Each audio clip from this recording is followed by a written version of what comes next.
Hello guys, সবাই কেমন আছেন? আশা করি সবাই ভালো নেই, কারণ আপনাদের সামনে ভালো কোনো সাইট পাইতেছেন না খেলার মতো। তো আজকে চলে আসলাম ফেলেনবেট নিয়ে আপনাদের সামনে। তো ফেলেনবেট না আপনি কীভাবে নামাবেন, কীভাবে ভেরিফাই একটা অ্যাকাউন্ট খুলবেন এনআইডি কার্ড দিয়ে, সেটা নিয়ে কথা বলবো। তো প্রথম অবস্থা আপনি গুগলে চলে যাবেন। গুগল কীভাবে কোন বাজার থেকে নামাইতে পারবেন, তো আমি কোন বাজার থেকে দেখাচ্ছি। তো প্রথম অবস্থা আপনি ফেলেনবেট এখানে না সার্চ দেবেন, তারপরে এই বিটটায়। তো এখান থেকে কিন্তু রেজিস্ট্রেশন যাবেন, রেজিস্ট্রেশন যাওয়ার পরে এখান থেকে একটা অ্যাকাউন্ট খুললে শর্টকাট খুলতে পারবেন। তারপরে এখান থেকে ডাউনলোড করবেন অ্যাপটা। তো আমরা প্রথম অবস্থায় এই সাইন আপে চলে যাবো, এই সাইন আপে। তো এখানে প্রোমো কোড দিবেন কি C342। এরপরে আপনি ভেরিফাইতে ক্লিক করবেন। ভেরিফাই ক্লিক করার পরে উপরে যেটা এইগুলো মিলে দিবেন, এইগুলো মিলে দিবেন, এইগুলো মিলে দিবেন, এইগুলো। তারপরে সেন্ডে ক্লিক করবেন। তারপর আপনাকে একটা অ্যাকাউন্ট দেবে, অ্যাকাউন্ট দেবে 500 টাকা। তো আমি অ্যাকাউন্টটা লড়ছি, লওয়ার পর আপনি কী করবেন, আগে অ্যাপটা ডাউনলোড করে ইনস্টল করে নেবেন। তারপরে আপনি অ্যাকাউন্টটা নিয়ে আসবেন। অ্যাকাউন্টটা আনার পরে এখানে আসবেন।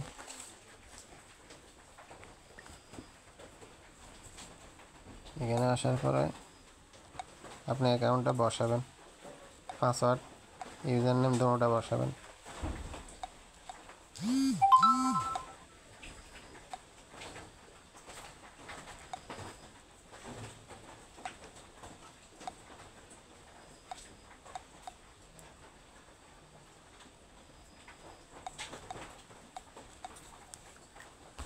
তো এখন এই লগ ইনে বসাবেন ইনস্টল করার পর। তারপর আপনি কী করবেন, এখানে আপনার পাসওয়ার্ডটাকে কপি করে নেবেন একটু।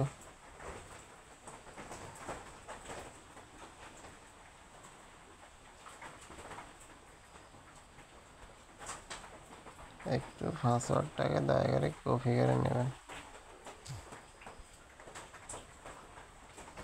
তো ডিলিট করে দেবেন কষ্ট করে। তারপর লগ ইনে ক্লিক করবেন। লগ ইনে ক্লিক করে অন্য সেভ করে রাখেন, কিংবা এটা স্ক্রিনশট দিয়ে রাখেন পাসওয়ার্ডটা। তারপরে এই যে এই মেনুতে যাবেন, মেনুতে যাওয়ার পরে সেটিংয়ে যাবেন। তারপরে এখানে যাবেন, এখানে একটা জিমেল কিংবা নাম্বার কানেক্ট করে দিন, তাহলে আর কেউ আপনার অ্যাকাউন্টটা হ্যাক করতে পারবে না।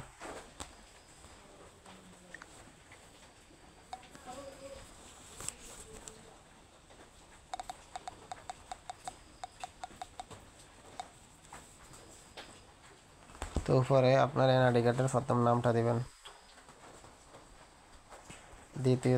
দ্বিতীয় নামটা দিবেন। আর যদি তিনটা বড় হয় এমডি কিংবা আপনার নাম আরও বড় হয়, তাহলে এখানে বাকিগুলো দিবেন কিংবা এইভাবে দিবেন।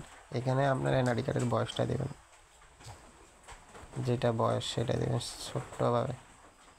তারপরে একভাবে দেবেন, এখানে আপনার জেলাটা দিবেন, এখানে আপনার সিটি দিবেন, এখানে আপনার জেলাটা দিবেন, এখানেও সেম জেলাটা দিবেন। তারপরে এখানে কি দিবেন, এখানে এনআইডি কার্ড দিবেন, এখানে নো দিবেন, এখানে আপনার ভোটার আইডি কার্ডের নাম্বারগুলো দিবেন, ভোটার আইডি কার্ডের মধ্যে নাম্বার আছে, নাম্বারগুলো বসে। এখানে সেম আপনার এনআইডি কার্ডের বয়সটা দিবেন।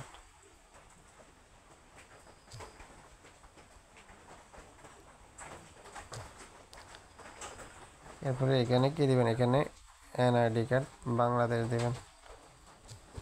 সব কিছু দেখবেন, এখানে ফার্স্ট নেম লাস্ট নেম, এর বয়স, এখানে আপনার জেলা, এখানে সিটি, এখানেও জেলা, এখানেও জেলা, এখানে NID card Bangla NID card দেবেন, এখানে নো দিবেন, এখানে বর্ডার আবার, এখানে বয়স, এখানে এনআইডি কার্ড বাংলাদেশ। তারপরে ভেরিফাইতে ক্লিক করবেন। অলরেডি অ্যাকাউন্টটা ফুল ভেরিফাই হয়ে গেছে।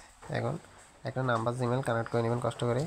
তারপর আপনি এখান থেকে ডিপোজিটে যাবেন, এখান থেকে আপনি ডিপোজিট করতে পারেন। এই যে এখান থেকে আপনি ডিপোজিট করতে পারবেন নগদ বিকাশে। এখানে অ্যামাউন্ট দিবেন, এখানে তাদের নাম্বারে এজেন্ট নাম্বারে টাকা ক্যাশ আউট করবেন। এখানে আপনার যে নাম্বার থেকে পাঠাবেন সেই নাম্বার দিবেন, এখানে ট্রানজাকশন আইডিটা দিবেন কপি করে। তারপরে এই ভিডিওটা দেখুন, ভিডিওটা ভালো করে দেখার পরে দরকার টাকা পাঠাবেন। এই ছিল আজকের ভিডিও কেমন লাগলো অবশ্যই জানাবেন।